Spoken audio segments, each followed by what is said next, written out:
açılar. Qəlbimdə ilk baharım,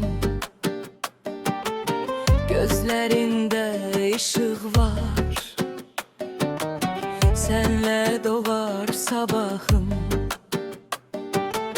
sənsiz solar arzular. Quruyar hər bir bağım, nəfəsin yetər mənə. Canlansın hər bir çağım. Sən özündən xəbərsiz gözəllikdə pərisən. Baxışın səhər mehi, qəlbimi titrədirsən. Sən özündən xəbərsiz gözəllikdə pərisən. Baxışın səhər mehi, qəlbimi titrədirsən. Qəlbimi titrədirsən.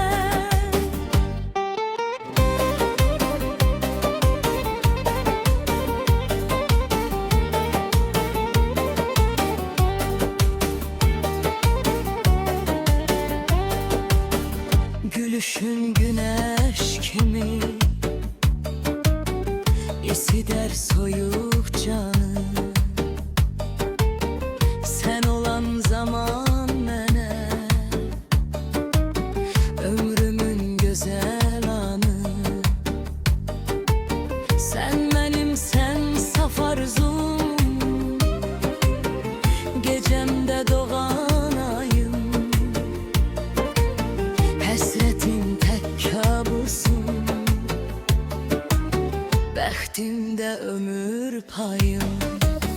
Sən özündən xəbərsiz gözəllikdə pərisən. Baxışın səhər mehi, qəlbimi titrədirsən. Sən özündən xəbərsiz gözəllikdə pərisən. Baxışın səhər mehi, qəlbimi titrədirsən. Qəlbimi titrədirsən.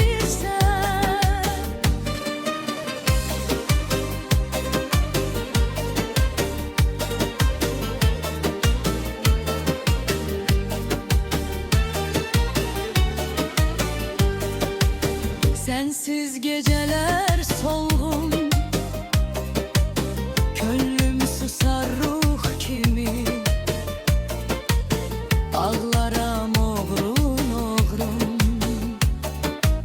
her yanda senden gizli. Sevgin ışık dünyama, nur saçar akşamıma. Yorgun ruhum neylesin, sensiz bəs getsin hara. Sen özündən xəbərsiz gözəllikdə pərisən.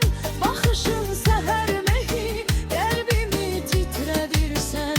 Sen özündən xəbərsiz gözəllikdə pərisən.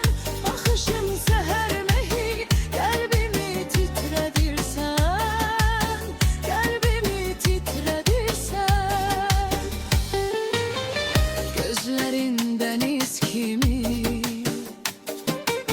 saçların yumuşak ipek, ellerin titrek yarpak, nazını çeken gerek. Gece zulmette seni axtaram deli kimi.